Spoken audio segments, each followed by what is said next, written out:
तो परमात्मा ने दीक्षा दी गरीबदास जी महाराज को और सतलोक लेके गए। सतलोक में अपनी सारी स्थिति दिखाई, सारे ब्रह्मांड दिखाए, ब्रह्मा विष्णु महेश के स्थान दिखाए, परब्रह्म का ब्रह्मांड दिखाए, काल के ब्रह्मांड दिखाए। और वहाँ से आने के बाद आंखों देखा गरीबदास जी महाराज ने इन वाणियों के माध्यम से वर्णन किया है कि अजब नगर में ले गया हमको सतगुरुआन, झिलके बिंब अगाध गति सूते चादर तान। तो गरीबदास जी महाराज कह रहे हैं कि जो सतगुरु रूप में मुझे परमात्मा, जो सतगुरु मिले थे, तो वही वो परमात्मा वहाँ पर परमात्मा के रूप में है वो, और उसका नाम कबीर है। और अनंत कोटि ब्रह्मांड का एक रत्न नहीं भार, सतपुरुष कबीर हैं कुल के सृजनहार। अर्थात वो परमात्मा, कबीर परमात्मा असंख्य ब्रह्मांड का मालिक है और उस पर जरा सा भी भार नहीं है। इस प्रकार जो अनेकों संत आप देख पा रहे हैं। आपको बता रहे हैं कि अनंत कोट ब्रह्मांड का मालिक कबीर जी हैं, तो क्या ये कहीं पे प्रमाणित है? जी, ये वेदों में प्रमाणित है, वेदों में भी प्रमाणित है और गीता में भी प्रमाणित है। गीता अध्याय 18 के श्लोक 62 में गीता ज्ञानदाता अर्जुन से कहता है कि हे अर्जुन, तू परम शांति को एवं परम सनातन धाम को जाना चाहता है तो उस परमेश्वर की शरण में जा। इसका मतलब ये हुआ कि वो किसी अन्य परमात्मा की शरण में जाने के लिए कहता है। इसी प्रकार वेदों में ऋग्वेद मंडल 9 सूक्त 86 के मंत्र 26 में कहा है कि वह परमात्मा सशरीर है, उसका नाम कबीर है। इस प्रकार हमारे सारे सदग्रंथ और सारे संतों की वाणी स्पष्ट करती हैं कि पूर्ण परमात्मा कबीर साहब है और वह कुल का मालिक है। आगे वाले प्रदर्शनी में चित्र में मीराबाई को कबीर परमात्मा मिले, तो क्या हमारा आपसे प्रश्न है, क्या मीरा जी को परमात्मा मिले थे?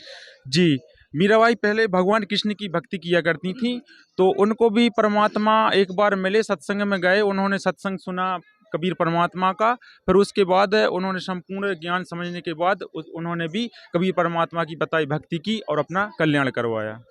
और उसके बाद आप देख पा रहे हैं मलुकदास जी हैं, तो इनको भी परमात्मा 42 वर्ष की आयु में मिले थे। तो इनको भी परमात्मा ने ज्ञान समझाया, तो ज्ञान समझाने के बाद उनकी इच्छा हुई मलुकदास जी की, ये परमात्मा एक बार वो लोक दिखा दो जिसकी आपने महिमा बताई है। तो उनको भी परमात्मा लेके गए, 2 दिन सतलोक में रखा उनकी आत्मा को, शरीर यहीं पर अचेत रहा। और आत्मा को लेके गए। जी, आत्मा को लेके गए और शरीर यहीं पर धरती पर अचेत रहा। उसके बाद उनको भी सारा वो सतलोक दिखाया, सारी स्थिति से परिचित कराया।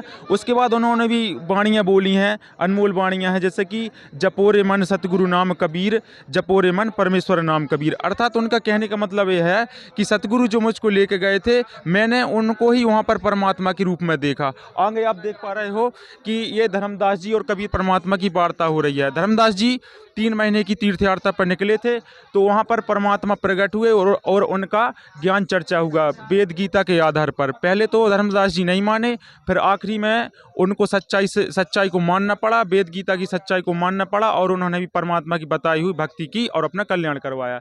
आगे आप देख पा रहे हैं यहाँ पर संत दादू दास जी हैं, इनको भी परमात्मा 7 वर्ष की आयु में मिले थे। गांव में खेल रहे थे, बच्चों के साथ छोटी आयु के थे, परमात्मा प्रकट हुए थोड़ी दूर पर और कहा कि बच्चों आओ आपको सत्संग सुनाते हैं। तो परमात्मा ने सत्संग सुनाया। इनकी भी इच्छा हुई कि परमात्मा एक बार वो लोक दिखा दो जिसकी आपने महिमा बताई है। तो परमात्मा भी इनको सतलोक लेके गए, 3 दिन तक वहाँ रखा इनकी आत्मा को और शरीर पर यहीं पर अचित रहा। इस प्रकार वहाँ पर आंखों देखा वर्णन किया है दादू जी ने कि जिन मोह को निज नाम दिया सोई सतगुरु हमार, दादू दूसरा कोई नहीं कबीर सृजनहार। मतलब उनका कहने का मतलब यह है कि जो सतगुरु रूप में मिले थे उसको वहाँ भी मैंने देखा कि वही सारी सृष्टि का सृजनहार है, सारी सृष्टि का रचनहार है।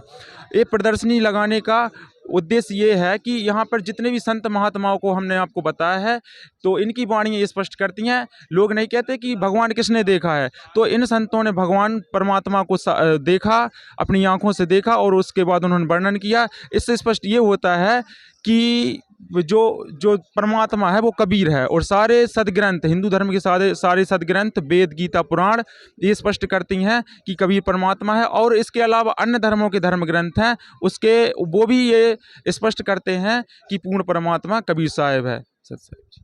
जी, आगे